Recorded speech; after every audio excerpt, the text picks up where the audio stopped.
And it's another video, guys. I mean, what can you expect me? I'm trying to make up for all the videos I've missed out lately. So anyway, guys, this is another episode here of Why Is Under Otaku Animation. Your host right now, as you can see. So, guys, I watch anime. Y'all know that I'm an anime channel, and there are some animes that I just have to watch. You know. So I was watching one of my favorite YouTubers, and there's always always a clip that they always show at the end, like some part in some videos that some little girls dancing. So I was like, I want to see that. I mean, they're kawaii as fuck. Like, I'm not afraid to admit it. I want to see some shows like that. And so I searched and hunt down for the anime, and I found it. That anime turns out to be Is the Order of Rabbit. And so here's the review for Is the Order of Rabbit Season 1 and 2. Sorry if I did 2 way too late. So yeah, guys, let's get started. Oh, what do I have to? One of my first impressions and reviews for like sayings. Oh shit. What are my first thoughts on this? With the show? What do I think about it? What do I think about it? Kawaii as fuck. Like if you see Chino-chan, oh my god, she's so adorable. And that little tippy on her head, oh lord. Like I wanted to hug her. Like yeah. So it revolves around this girl who just comes. Like her name is Kokoa-chan, or Kokoa, if you want to say it. Instead of I Chan, I don't know why I did. She comes in for school and she finds her like a place to stay, which turns out to be a rabbit house, which is a cafe inside the town, or a wooden frame town. And like she finds it, she meets the bartender, barista, named Chino. So, and she has a rabbit, and like it's just fun, and they get to know each other. And Kokoa decides to make Chino her little sister, and want Chino to call her Oni-chan or One-chan. So it's just cute. And then and then a lot of other characters join in that revolves around Kokoa and Chino inside the cafe Rabbit House. Now there's also other cafes within this anime that people like to talk about. So out of this, there are 3 main cafes that they stand out and they always hang around with, because that's basically where their friends work. Kokoa, Chino, and Rise, they all work at Rabbit House, just the 3 of them, and that's basically just a cafe of coffee. Nothing too special about that, except with the owner Tippy is actually the grandpa who owned it, and they call him the master. So yeah. Then we have Amausa-an, which is basically a Japanese sweets cafe that serves tea, and is basically owned by this one girl named Shadow. Not Shadow. I think it's Shadow. I'm gonna go with. Fuck, I don't know. Here's a photo. There you go. And so it's owned by her, or like she works there, and that's basically what they do. And then next to her, in this little house, that's where another girl comes in. I forgot her name as well. Photo right there.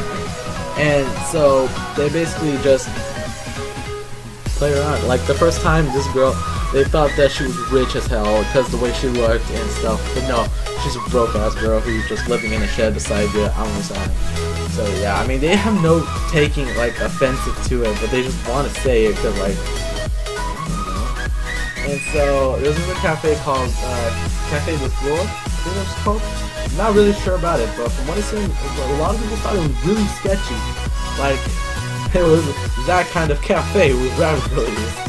But no, it's just a herbal tea cafe that she works in, where they made like a maid outfit, mini skirt, rabbit ears. That's all to it. There's nothing much. I thought it was one of the sketchy ones too, but it's like that. Now the way how this show has some meaning to it about friendship and like people wanting to like work together. There's nothing magical about it except for Tippy, the grandpa who turned into him. And it kind of gives you a broad perspective on how the grandpa turned into a rabbit, for one thing. It doesn't give much information on the anime. I'm going to try picking up the manga and see how it is, and just observe it. So what they did mention was that I think in Koko's dream, there was a little vision, or just a dream basically. I don't know why I said vision, where she's in the park, and no, it starts off with the grandpa. Grandpa sits down with his pet rabbit, and they talk to each other, or he talks to it, and the rabbit just listens and becomes a rabbit, or bees a rabbit. And so he says how life would be easier if I was a rabbit. Kokoa, as a little girl, comes in, sits next to the bunny and pets it, and asks her grandpa, "You want to be a rabbit?" And then the guy's like, "Oh, sure."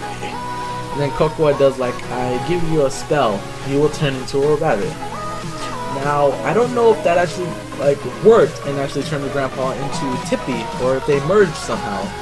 But from what I understand, it looks like Cocoa actually caused the creation of Tippy, but without actually knowing about it first. Like, is there some hidden meaning behind this? I know I might be going too far ahead and like trying to open the perspective of this anime into something else, but if this is the case, there might be some magical things happening on the side rails that no one knows about yet, or that can't understand it. But no one seems like Chino, her grandpa is Tippy now, that's always on her head, and it doesn't seem like she was shocked to learn about the Tippy, or if she was, she doesn't really show it.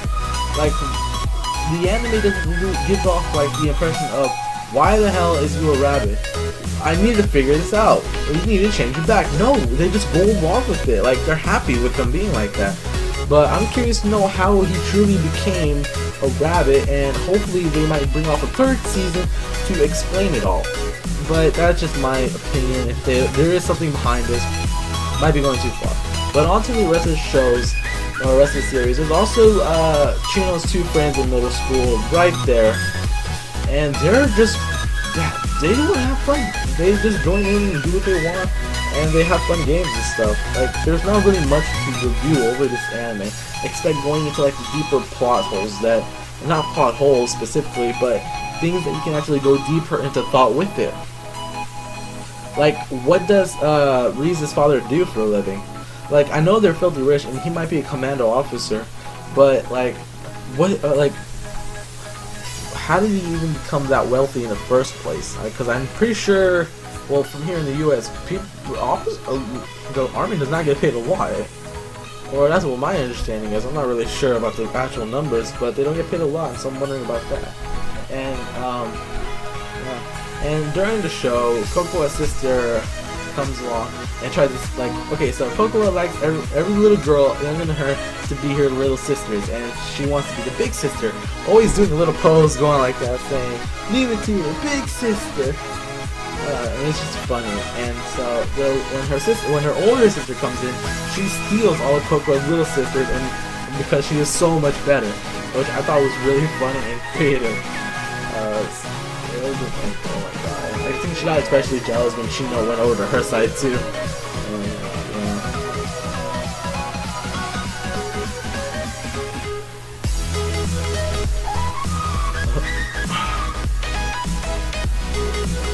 Oh, guys. And so, this anime was really good. The first season is okay. I mean, they're not bad at all, but they're not like hyped up super like action animes. It's just an anime to enjoy your time with and actually savor it, because it's decent, not decent at all. It's pretty good to watch, understanding how all the characters work and wanting to like synchronize in a way into their harmony. Because if you get behind the storylines, they actually care for each other a lot, and from there it just goes on to another whole point of series that might be too long for this video. I'm trying to make it less than 10 minutes long. So yeah, I mean, guys, check out the anime for sure. And if you're like ashamed of the opening and the ending of how they end, don't be, because I actually fucking love that opening and ending. I don't care if like anyone watches this from my school. Yeah, I watched that anime. I don't give a fuck. I like the anime. Like, if I like a good anime, I'm gonna say I like a good anime. Now, if you bring up some if I watch hentai, kill yourself, honestly. Don't bring that up to me. Seriously, kill yourself. Not all the time. No, I'm just playing. So, thank you very much, guys, for joining me on this episode of Otaku Animation, of my review of Is the Order a Rabbit. Hopefully, guys, you can enjoy this and like this video if you want, and comment down below if you want something else. And so, yeah, I'll catch you up on the next one. Peace.